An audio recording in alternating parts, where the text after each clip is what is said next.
Hello students, next आज का video है विशेष और विशेषण के ऊपर जो आपके सिलेबस में है। इसमें जो जो क्वेश्चंस आने वाले हैं वो 5 मार्क्स का MCQs भी आ सकता है और 5 मार्क्स का एक 1 क्वेश्चन भी आ सकता है।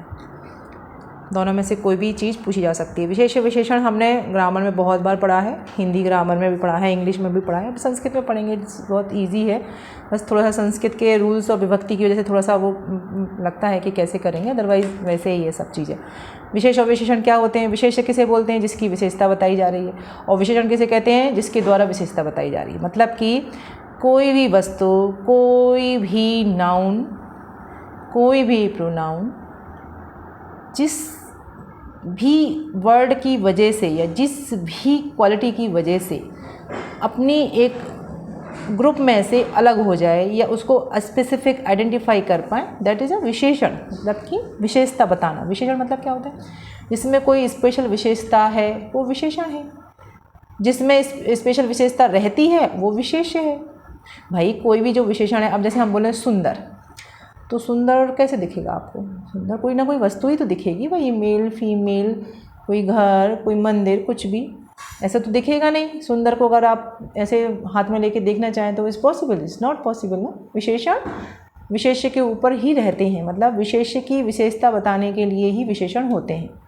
विशेष्य कुछ भी हो सकता है, मेल से मतलब आपका कोई भी नाउन हो सकता है, किसी भी तरीके का वर्ड हो सकता है, तो वो विशेष्य होता है। एक बेसिक सी चीज़ हो गई, जैसे उदाहरण लिखा है राधा सुंदर लगती है, तो विशेष्य क्या हो गया? इसमें राधा हो गया, और राधा की विशेषता क्या बताई जा रही है कि सुंदर है वो, तो उसका विशेषण हो गया वो। अब हिंदी में हमने जितने विशेष विशेषण पढ़े उसमें ऐसा कुछ भी नियम नहीं था कि ये यदि मेल के लिए बात हो रही तो ये आएगा, फीमेल के लिए बात हो रही तो ये आएगा, लेकिन संस्कृत में ऐसा है। जैसे मैंने उदाहरण लिखा है हिंदी का, जैसे लाल घोड़ा भी बोलते हैं, लाल घोड़ी भी बोलते हैं, लाल कपड़े भी बोलते हैं। ऐसे कोई फ़र्क नहीं पड़ा कि घोड़ा था अब घोड़ी हो गया और अब कपड़े हो गए। लाल वैसे ही का वैसा है, मतलब जो विशेषण है लाल वो वैसे ही का वैसा ही तीनों में एक साथ चल रहा है। तो ये हिंदी की स्थिति है।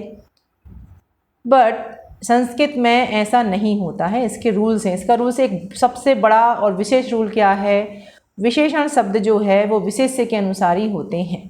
मतलब क्या हुआ?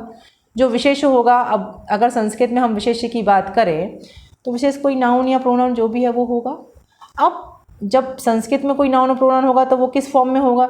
या तो लिंग के हिसाब से होगा, मतलब पुल्लिंग होगा, स्त्रीलिंग होगा, नपुंसकलिंग होगा, किसी न किसी वचन में होगा भाई, एक वचन, द्विवचन, बहुवचन, किसी न किसी रूप में होगा, उसके सबसे विभक्ति होगी उसकी। तो ये तीन चीज़ों के साथ ही संस्कृत का एक कोई शब्द चलता है, तो इसके हिसाब से ही विशेषण होगा, उसी का ही लिंग वचन और विभक्ति के हिसाब से विशेषण बनाना पड़ेगा। जैसे उदाहरण समझते हैं, देखिए फल है एक, फल क्या है? यहाँ पर एक ऑब्जेक्ट है जिसकी विशेषता बताई जाएगी हरिता, मतलब हरा। फल कैसा है? हरा। फल कितने हैं? एक फल है, एक वचन है, एक वचन है। हरा भी एक वचन ही लिखना पड़ेगा, क्योंकि हरा के भी वचन और विभक्ति के हिसाब से शब्द रूप बनेंगे, है ना। इसीलिए ये हमें यहाँ पर ध्यान रखना पड़ेगा। जैसे अब यहाँ पे हमने फलानी कर दिया, फल का एक वचन हो गया, फलम, फले, और फलानी। फलानी क्या होता है? बहुवचन होता है। बहुवचन मतलब बहुत सारे फल, बहुवचन आ गया।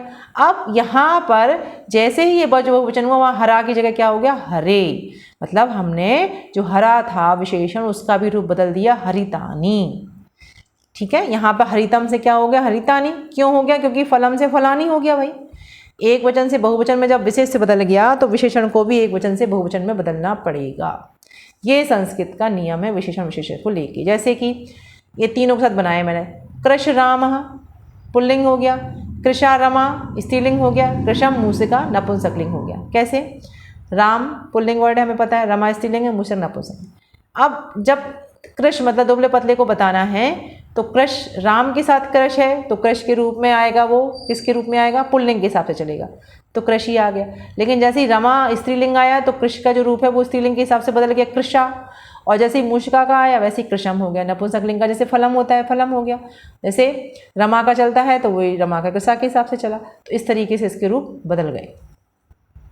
यहाँ पे मैंने छोटा सा ब्रीफ में लिखा हुआ है, जैसे आपको 5 नंबर में सीधे लिखने के लिए आ जाए तो कुछ अच्छे शब्दों में आप अपना आंसर लिख सकें। उसके लिए क्या है, जिससे जाति गुण क्रिया व्यक्ति या वस्तु जानी जाती है उसे विशेष्य कहते हैं।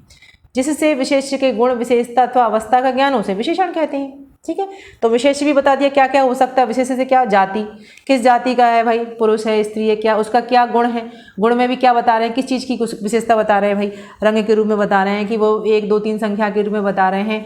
क्रिया की विशेषता बता रहे हैं, क्रिया में भी किस तरीके की क्रिया हो रही है उसका, उसमें क्या स्पेसिफिक चीज़ है वो बताई जा रही है। व्यक्ति या वस्तु, इन सब चीज़ों में विशेष्य आ गया।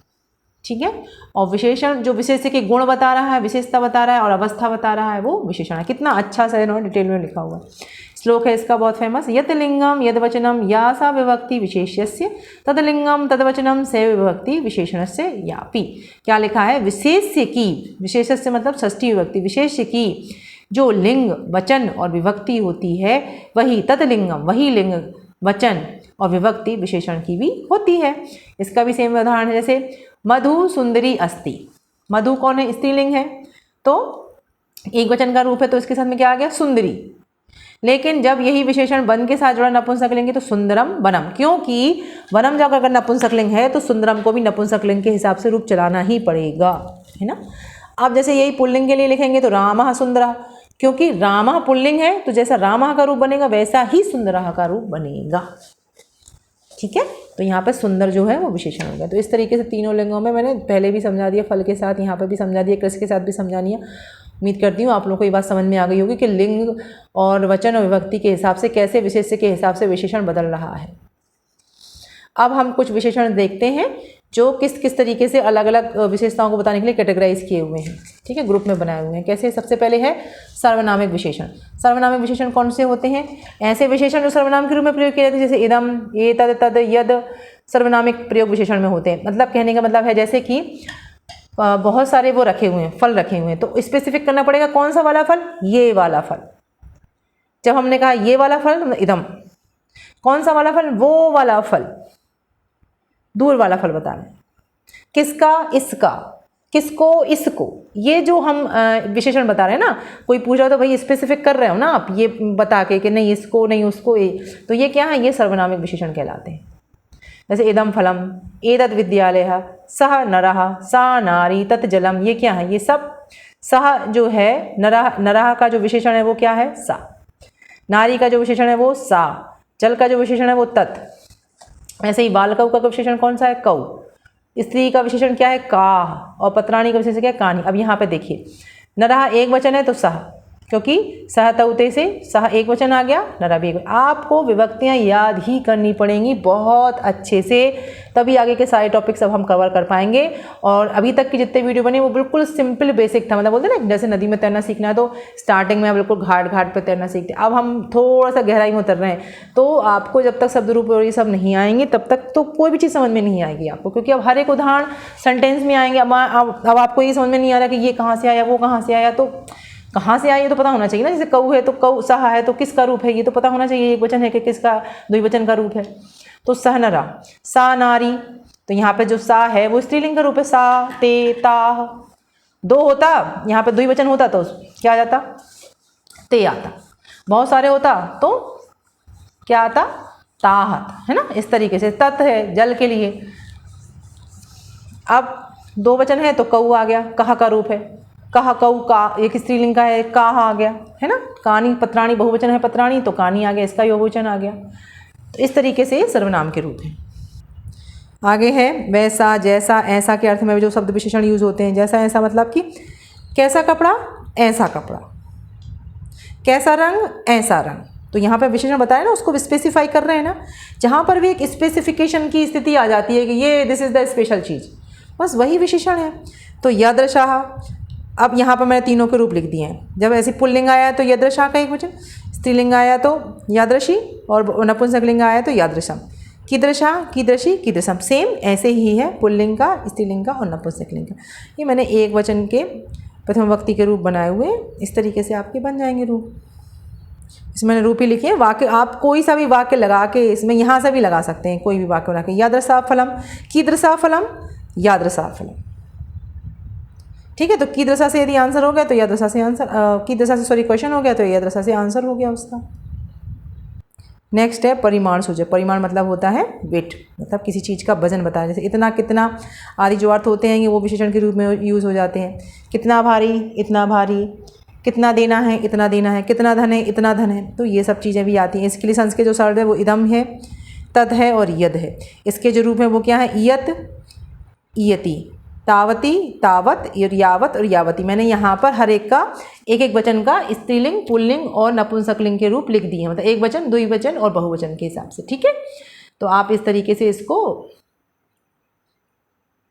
लर्न कर सकते हैं, इनके आगे के रूप लिख के कि इनके आगे के रूप कैसे बनेंगे। ठीक है, क्योंकि एग्जाम्पल एक वचन का ही आएगा ये कोई ज़रूरी नहीं है ना, द्विवचन का आया तो फिर इसका रूप आपको आना चाहिए। ज़्यादातर ये एक वचन के रूप में प्रयुक्त होते हैं। बहुवचन के लिए इसका रूप क्या हो गया, यद का जो बहुवचन का रूप है वो यति और तद का जो बहुवचन है वो है तति। अब इतने और कितने अर्थ के लिए क्या यूज़ होता है, इतने, कितने, कियंताः। कियंताः किस किस के लिए यूज़ हो रहा है, कियंताः है जो पुल्लिंग के लिए हो रहा है, कियततः स्त्रीलिंग के लिए, और यावंतः जितने पुल्लिंग के लिए। ठीक है, कितने, जितने, कितने और जितने के लिए ये वाले शब्द हैं, मैंने शब्द लिख दिए हैं और ज़्यादातर आपको इन्हीं में से ही आ जाएगा, तो इनको अच्छे से आप लर्न कर लीजिएगा। निश्चय संख्या जो बहुत सा विशेषण मतलब निश्चय संख्या मतलब होता है फिक्स, जैसे 1 2 3 जितनी भी गिनती है वो निश्चित होगी। अब जैसे उन्होंने सब, कितने, सब, तो सब ये कोई निश्चित नहीं होता है, लेकिन जब कोई फिगर लिख देते हैं दैट इज़ द निश्चयात्मक शब्द होते हैं। तो अब इसमें भी सभी संख्याओं के रूप बनते हैं। तो एका, एका, एकम, एका पुल्लिंग के लिए, एका स्त्रीलिंग के लिए, एकम नपुंसक के लिए। त्रयः, त्रिस्ता, त्रीणि, ये एक, तीन, तीन के लिए ये वाला संस्कृत में प्रयोग होता है। अब इसके कुछ पॉइंट्स हैं संख्यावाचक को लेके कि किसके रूप किस तरीके से चलेंगे और उनको कैसे हमें ठीक करना है। ये आपको ट्रांसलेशन में भी काम में आएगा। कई बार ट्रांसलेशन में शुद्ध वाक्य को शुद्ध करने में जब आता है तो ये संख्यात्मक रूप से गलत रूप लिख देते हैं और उसमें ही बस ठीक करके उसको सही बनाया जा सकता है। जैसे इसके कुछ पॉइंट्स होते हैं इसीलिए उस पर पूछते हैं।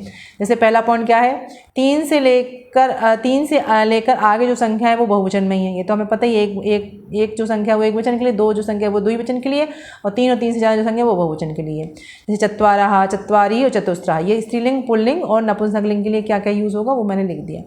5 से लेकर 9-10 तक के सभी रूप जो हैं वो तीनों वचनों में समान होते हैं। 5 से लेकर 9-10 में तीनों रूप जो हैं उसके जितने भी रूप हैं वो तीनों वचनों में समान होते हैं। तीनों वचनों में समान मतलब कि एक वचन, द्विवचन और बहुवचन में समान होंगे। क्यों समान होंगे, क्योंकि फिर बहुवचन ही हो गया ना, वचन तो चेंज होना ही नहीं है उसमें, तो इसीलिए ऐसा। जैसे यहाँ पर एकः बालकः, एकम गृहम, एका स्त्री। स्त्रीलिंग है तो एका, नपुंसकलिंग है तो एकम और पुल्लिंग है तो एका। इसमें से एक निश्चित संख्या विशेष के लिए बताई गई है। कुछ और पॉइंट्स हैं संख्या को लेके, वो भी देख लेते हैं यहीं पर ही। एक, द्वि, त्रि और चतुर शब्द के रूप तीनों लिंगों में अलग अलग चलते हैं। एक के एक वचन में, द्वि के द्विवचन में और त्रि और चतुर के बहुवचन में रूप चलते हैं, हमने देख लिया अभी। 5 से लेकर 8 तक के शब्द रूप तीनों लिंगों में समान होते हैं। नपुंसकलिंग, स्त्रीलिंग और पुल्लिंग का कोई भेद नहीं होता और सभी बहुवचन के रूप होते हैं। तो 5 से लेकर 8 तक के नंबरों की जो संख्या उसमें तो एक एक शब्द याद कर लो, सफिशियंट है। 9, 10 और 9-10 तक के रूप पंच के समान तीनों लिंगों में समान होते हैं, मतलब इसके भी रूप तीनों लिंगों में समान होने, कोई जेंडर का क्लासिफिकेशन नहीं है। एकोनविंशति मतलब 21 से लेकर 29 तक की जो संख्या वो स्त्रीलिंग है और रुचि के समान इसके रूप चलते हैं, मतलब इसमें फिर पुल्लिंग स्त्रीलिंग का कोई नहीं है। यहाँ से लेकर यहाँ तक के जो नंबर हैं अगर वो संस्कृत में पूछ जाते हैं तो आपको सिंपल स्त्रीलिंग के हिसाब से उसको कन्वर्ट करके लिखना है। त्रिशत, चत्वारि, 50 स्त्रीलिंग है, सरित के समान इसके रूप चलते हैं। ठीक है, अब षष्ठी, सप्तति, अशीति, नवति ये स्त्रीलिंग में रुचि के समान इसके भी रूप चलेंगे, मतलब ये संख्या ही स्त्रीलिंग की है। ठीक है, 7, सहस्त्र, 100 और 1000 ये नपुंसकलिंग के हैं, फल के समान इसके रूप चलेंगे। आप कई जगह लिखा होता है पहला, दूसरा, तीसरा, चौथा, ये वाले जो शब्द होते हैं ना तो उसके लिए क्या प्रथमा, द्वितीय, तृतीय, चतुर्था यूज होता है। इसके भी रूप हैं, सभी संस्कृत में सबके विभक्तियाँ चलती हैं। ठीक है, यही एक सबसे बड़ा संस्कृत का वो है कि सब चीज़ों की आपको विभक्तियाँ याद करनी पड़ती हैं, बिना उसके काम नहीं चलेगा। कोई वाक्य है उसमें अगर पुल्लिंग है तो पुल्लिंग के हिसाब से उसकी रूप विभक्ति बिठा लो, स्त्रीलिंग है तो स्त्रीलिंग के हिसाब से उसको रूप बनाओ, नपुंसकलिंग है तो नपुंसकलिंग के हिसाब से बनाओ। एक है कि दो है कि बहुवचन, उसके बाद ये 2 चीज़ों का दिमाग में रखना है, बस बहुत सारी चीज़ अपने आप ठीक हो जाता है। प्रथमा, प्रथमम, द्वितीया, द्वितीयम, तृतीया, तृतीयम, चतुर्था, चतुर्थी, चतुर्थम, षष्ठा, षष्ठी, षष्ठम। नेक्स्ट है तुलनात्मक, कंपेरेटिव। तो हम कंपेरिजन करते हैं, इंग्लिश में देखा था ना, गुड बेटर बेस्ट, तो कंपेरिजन हो रहा है कि नहीं हो रहा है। तो ऐसे संस्कृत में भी चतुर चतुर्थम चतुर्थम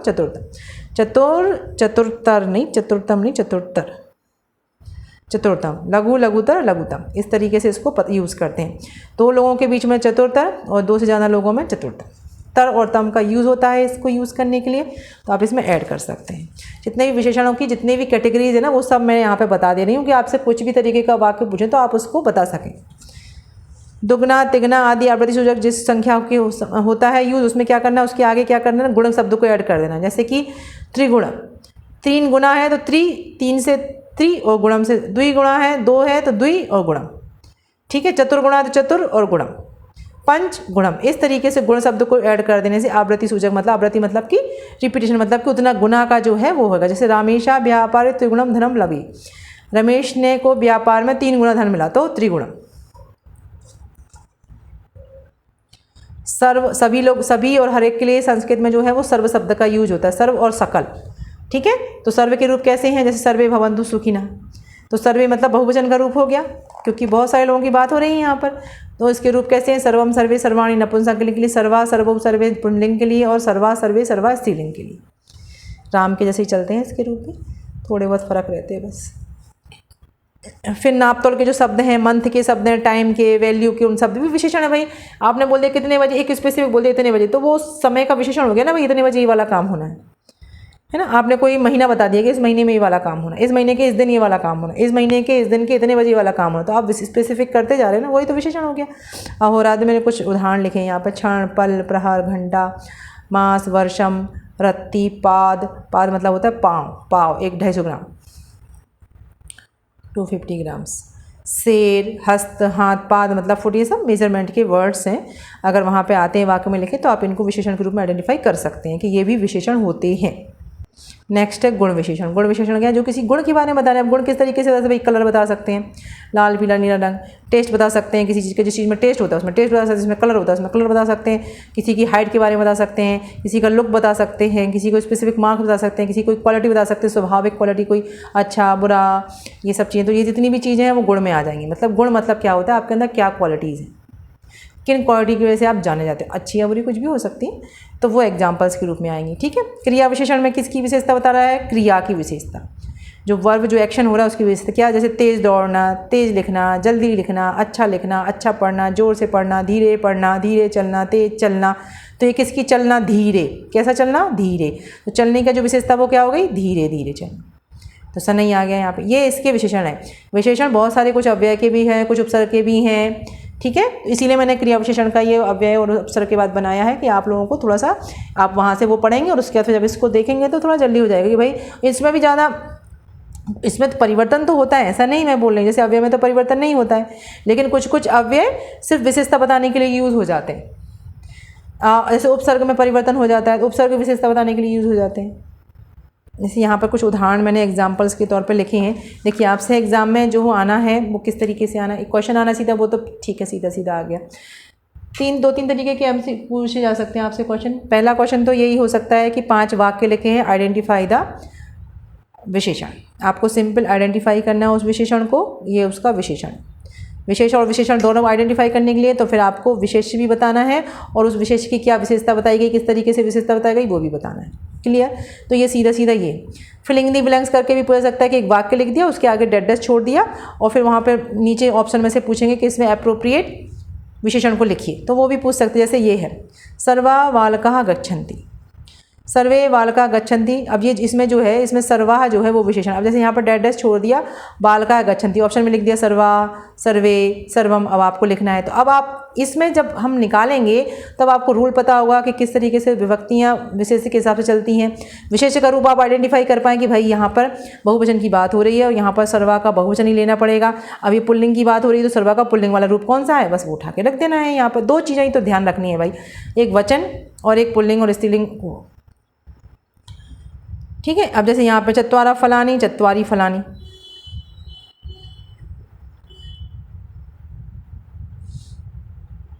इन दोनों में से कौन सा गलत है कौन सा सही है, ये आपको आइडेंटिफाई तुरंत हो जाएगा। अयम एका गजः अस्ति, यहाँ पर 2 प्रकार के विशेषण बताएं, एक सर्वनामिक विशेषण बताएं, संख्या विशेषण बताएं। ऐसा भी पूछ सकते हैं कि इस वाक्य में संख्यात्मक विशेषण कौन सा है, तब आपको ए का लिखना है। इस वाक्य में सर्वनामिक विशेषण कौन सा है, तो अयम लिखना है। अगर पूछे विशेषण कौन से, तो दोनों को लिख देना है। किसकी विशेषता बता रहे हैं, गज की विशेषता बता रहे हैं। ठीक है, जैसे अयम एका स्वास्ति, सेम ऐसे ही है। अयम श्लोका मनोहरा अस्ति, तो यहाँ पर किसकी बता रहे हैं, श्लोक की विशेषता बता रहे हैं मनोहर, तो विशेषण मनोहर हो गया। सह स्थूला अस्ति, तो स्थूल और सह, इसमें अब यहाँ पर देखना है कि जो सह है वो यहाँ पर विशेष है, ना कि विशेषण। स्थूल विशेषण है, वह मोटा है, ये उसकी विशेषता बता रहे हैं। किसकी विशेषता, सह की विशेषता। उष्णम जलम पिबति, तो उष्ण क्या है, जल की विशेषता बता रहे हैं, तो उष्ण है विशेषण। शर्करा मधुरम अस्ति, तो शर्करा कैसी है, मीठी है, तो मधुर उसकी विशेषता होगी। बुद्धिमती शिष्या पठति, शिष्य कैसी है, बुद्धिमती है। अब देखिए यहाँ पे जो स्त्रीलिंग है उसका यहाँ पे मति के हिसाब से जो रूप बनेगा वो आ गया। शर्करा जो है उसको मधुरम के हिसाब से एक वचन का जो रूप आएगा वो बन गया। जलम के हिसाब से उष्णम का रूप बन गया, है ना। आद्य मम ज्येष्ठ भ्राता आगच्छत्, तो ज्येष्ठ जो है वो उसका रूप है। हिमालय पर्वतेषु उच्चतमा अस्ति, यहाँ पे देखिए कंपेरिजन वाला आ गया। सबसे ज़्यादा हिमालय जो पर्वत है वो सबसे ऊंचा है। निर्मले आकाश चंद्रा उपस्थित, तो यहाँ पर निर्मले और आकाश दोनों में सप्तमी विभक्ति है, क्योंकि आकाश की विशेषता बताया जा रहा है निर्मल।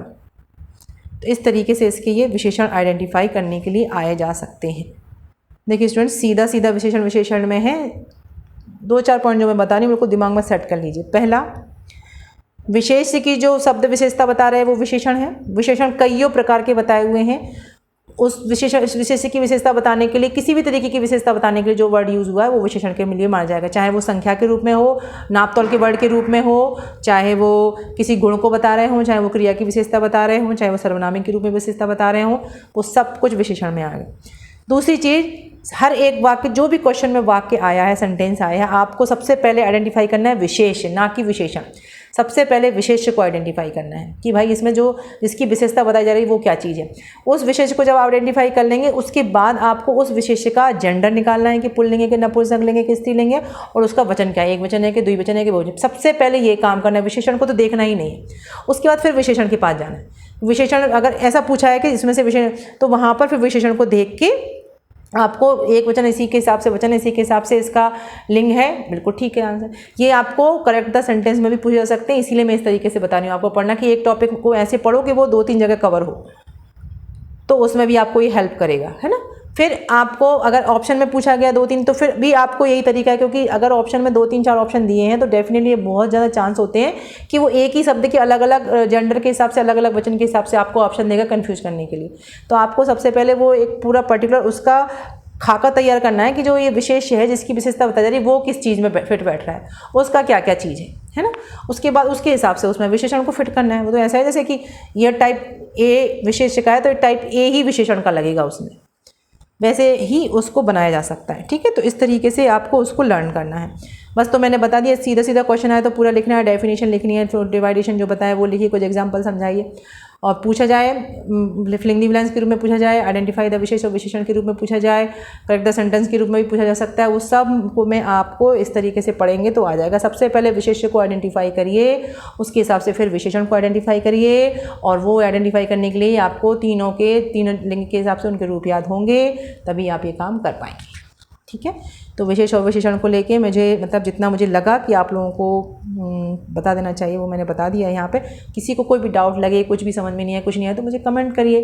कमेंट में अगर कुछ मुझे लगेगा तो मैं डेफिनेटली उसको सॉल्व करने की कोशिश करूँगी। Thank you very much.